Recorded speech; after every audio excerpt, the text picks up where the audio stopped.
माँ कर्मफल हेतुर्भूर्मा ते संगोत स्वकर्मणि। कुछ क्लिक कर रहा है आपके माइंड में कि ये मैंने क्या बोला? ठीक है, इतना तो पता है संस्कृत है और ये भी पता है कि गीता से है, क्योंकि हम गीता के एपिसोड्स को ही शूट करके आपके सामने लेके आ रहे हैं।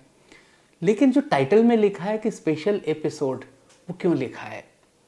वो इसलिए लिखा है कि इस श्लोक को, जिसकी दूसरी लाइन मैंने आपके सामने बोली है, हमेशा पहली लाइन पहले बोली जाती है, तो मैं चाह रहा था कि मैं देखूं कि क्या आप कहीं पे रिलेट कर पा रहे हैं इससे, लेकिन मुझे लगता है बड़ा मुश्किल है। रिपीट कर रहा हूं, माँ कर्मफल हेतुर्भूर्मा ते संगोत्स्व कर्मणि। ओके, नहीं अभी भी क्लिक नहीं हुआ ना? ठीक है, इसकी पहली लाइन है कर्मण्येवाधिकारस्ते माँ फलेषु कदाचन। अब आप समझ गए। इसकी पहली लाइन पे बहुत सारी डिस्कशंस हो चुकी हैं। इस वर्ष की पहली लाइन के ऊपर कर्मण्येवाधिकारस्ते माँ फलेषु कदाचन बहुत डिस्कशंस हो चुकी हैं, आर्ग्यूमेंट्स हो चुकी हैं, कंट्रोवर्सीज हो चुकी हैं, और हमारी वेस्टर्न फिलॉसफीज जो हैं उन्होंने तो इसको सिरे से नकार ही दिया है। वहाँ पे तो फंडा ही एक सिंपल है, काम करोगे तो फल मिलना ही मिलना चाहिए, वरना काम ही क्यों करना। हर चीज़ का उन्हें रिजल्ट ऐसा लगता है कि पहले से ही मालूम होता है। लेकिन यहाँ पे वो मार खा जाते हैं, और यहाँ पे मार भी बहुत बुरी तरह से खाते हैं, क्योंकि ऐसा कभी भी नहीं होता कि आप काम करें तो काम आपके हाथ में है, लेकिन काम के साथ रिजल्ट भी आपके हाथ में हो। चलिए आने वाले 5 से 7 मिनट में हम इसकी व्याख्या कर लेते हैं। आपके लिए मैं फिर एक बार ये सेकेंड लाइन इस वर्ष की रिपीट करूंगा, जो दूसरे अध्याय की 47th वर्ष है, चैप्टर 2 47th श्लोक। ओके, माँ कर्मफल हेतुर्भूर्मा, माँ का मतलब होता है नहीं, कर्मफल हेतुर्भूर्मा, इसमें भी जो दूसरा माँ आया है उसका मतलब भी नहीं होता है। माँ कर्मफल हेतुर्भूर्मा ते का मतलब होता है आप खुद। संगोत्स्व कर्मणि, अकर्मणि इसमें आया है। अकर्मणि का मतलब होता है काम ना करना, प्रोक्रेस्टिनेशन, डिले डैली। ओके, काम को बिल्कुल नकार देना। तो श्री कृष्ण क्या कहते हैं इसमें? श्री कृष्ण अर्जुन को ज्ञान दे रहे हैं। अर्जुन इस समय बिल्कुल जिसे कहते हैं किंग कर्तव्य विमूढ़ खड़े हुए हैं। उनको समझ में नहीं आ रहा कि मैं करूं तो करूं क्या। ना कर्म कर रहे हैं, ना अकर्म कर रहे हैं, कुछ भी नहीं कर पा रहे हैं, हाथ पैर फूले हुए हैं। तो कृष्ण उन्हें बताते हैं, कहते हैं कि देखो, कभी भी कर्म का जो फल है उसको अगर नज़र में रख के आप कोई कर्म करोगे तो सिंपल सी बात है, आप उसके गुलाम बन जाओगे, रिजल्ट के गुलाम बन जाओगे। रिजल्ट की बेड़ियां आपके पैरों में पड़ जाएंगी, और तब आप अपनी स्वेच्छा से, अपने मन से कोई काम नहीं कर पाओगे। तो ये बहुत बड़ी बात है जो मुझे समझ में आई कि जब भी हम रिजल्ट की बात करते हैं तो हमारे पैरों में एक बेड़ी पड़ जाती है, हमारे हाथ बंध जाते हैं कि यार ये रिजल्ट तो आना ही आना है। नंबर 1। नंबर 2 क्या होता है कि हम में से कोई भी ऐसा नहीं है हु इज से लाइक एन आइलैंड, कि हम अपने खुद के द्वीप हैं, सब कुछ हमारा खुद का है। ना हवा आपकी है, ना पानी आपका है, ना आकाश आपका है, ना आपने खुद को जन्म दिया है, ना आप खुद का पालन पोषण कर सकते हैं, ना आपने सड़कें बनाई हैं, ना आपने कोई रेडियो वेव्स तैयार की हैं। तो फिर किस बात पे आप कहते हैं कि आप सेल्फ मेड हैं?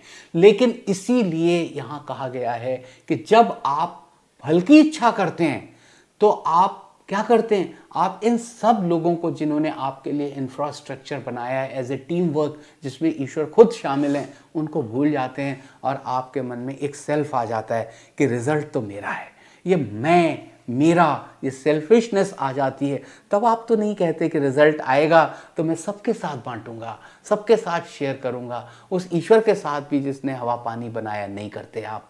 तो क्या करते हैं? आपके मन में एक अहंकार आ जाता है, I am a self made man, देखो मैंने ये किया है, ये रिजल्ट मेरी वजह से हुआ है। और अहंकार धर्म में, चाहे वो कोई भी धर्म हो, सबसे बड़ा पाप माना गया है। अहंकार से बड़ा सिन कोई भी नहीं।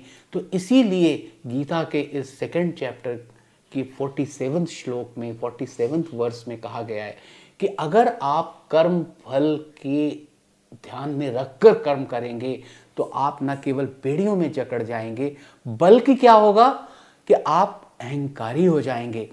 और फिर भगवान ये भी कहते हैं कि अगर आपको पता लग जाए कहीं पे कि आपका रिजल्ट क्या आने वाला है, तो भी आप काम वहीं पे छोड़ देंगे। ये तो मेरा तो रिजल्ट आएगा, अच्छा आ गया, मैं देख लिया मैंने। और अगर आपको लगे कि आपका रिजल्ट आपके मन मुताबिक नहीं आएगा तो भी आप काम छोड़ देंगे और क्या कहते हैं, अकर्मण्यता आपके अंदर आ जाएगी, इनएक्टिविटी आ जाएगी, जो इस सृष्टि के लिए बहुत विनाशकारी है। तो श्री कृष्ण ये भी कहते हैं इसके साथ साथ कि ये नहीं कि आप ना सिर्फ काम का फल सोचें नहीं अपने मन में, ये तो बिल्कुल ऐसा तो करना ही है कि फल नहीं सोचना है, लेकिन ऐसा भी नहीं करना है आपने कि आप ऐसे बैठ के बस अकर्मण्यता आ गई, हम नहीं करेंगे कुछ। जब हमारे सामने फल आना ही नहीं है, हमारी मर्जी का फल आना नहीं है, मर्जी का रिजल्ट आना नहीं है, तो हम क्यों करें। वो ये कहते हैं कि इनएक्शन इज ऑल्सो ए सिन, एक बहुत बड़ा अपराध है।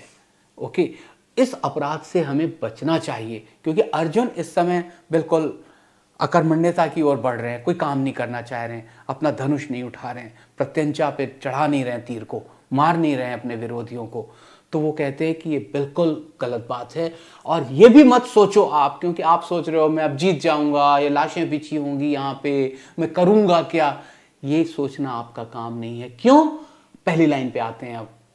पहली लाइन क्या है, बोलिए। कर्मण्येवाधिकारस्ते मा फलेषु कदाचन। आपका अधिकार सिर्फ कर्म पे है। कर्मण्येवाधिकारस्ते, अधिकार आपका कर्म पे है, मा फलेषु कदाचन, फल के ऊपर कतई नहीं है। इसको एक, मैं सच बता रहा हूँ, एक सिपाही से ज़्यादा, एक किसान से ज़्यादा कोई नहीं जानता।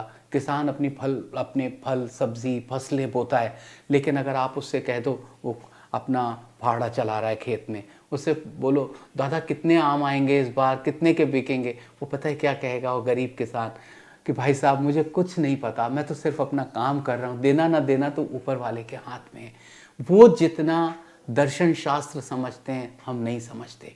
किसी सिपाही से जो बॉर्डर पे हो, उससे कहो कि क्या जब आपकी गोली चलेगी तो दुश्मन को लगेगी, तो कहेगा नहीं, गोली चलाना मेरे हाथ में है, मुझे नहीं पता कि आगे क्या होगा। ओके, तो जितना हम ग्राउंडेड होते हैं उतना ही हम दर्शन शास्त्र को, उतनी ही हम फिलॉसफी को, इस दर्शन को बहुत अच्छे से समझते हैं। और जितना हम ऊपर चले जाते हैं, हवा में हो जाते हैं, हमारे कदम ऊपर आसमान में 35,000 feet above the sea level हो जाते हैं, तो हम इन बातों को बिल्कुल नहीं समझते। कई बार तो हम काम करने से पहले ही फल की इच्छा रखना शुरू कर देते हैं, ख्याली पुलाव बनाना शुरू कर देते हैं, और वो चीज़ हमें किस चीज़ की तरफ ले जाती है, इनएक्शन की तरफ। क्योंकि अपने ख्यालों में तो हमने वो फल पा ही लिए। हम सोचते हैं हमने एक बड़ा अच्छा सा एक प्रोजेक्ट कर दिया, अब तो मेरा प्रमोशन पक्का है, जब प्रमोशन हो जाएगा तो सैलरी बढ़ जाएगी, बोनस हो जाएगा, पैसे आ जाएंगे, कार बड़ी हो जाएगी, और हम सोचते सोचते फ्लाइट से फिर डेस्टिनेशन पे उतर जाते, फिर हमें एक झटका लगता है। तो ये एक साधारण सी बात है, लेकिन आपको मैं ये बता देना चाहता हूँ कि ये पॉसिबल है। एक ऐसी स्टेज आना पॉसिबल है जब आप सिर्फ और सिर्फ अपने काम पर फोकस करें। मैं आपको अपने एग्जांपल से बताता हूँ। जब शुरू में मैं वीडियोस बनाता था, बच्चों को पढ़ाना मैंने शुरू किया था, तो मुझे बड़ी इच्छा रहती थी ऐसी 4-5 साल पहले कि जो मेरे वीडियोस हैं, मेरा काम है, उसकी तारीफ़ की जाए।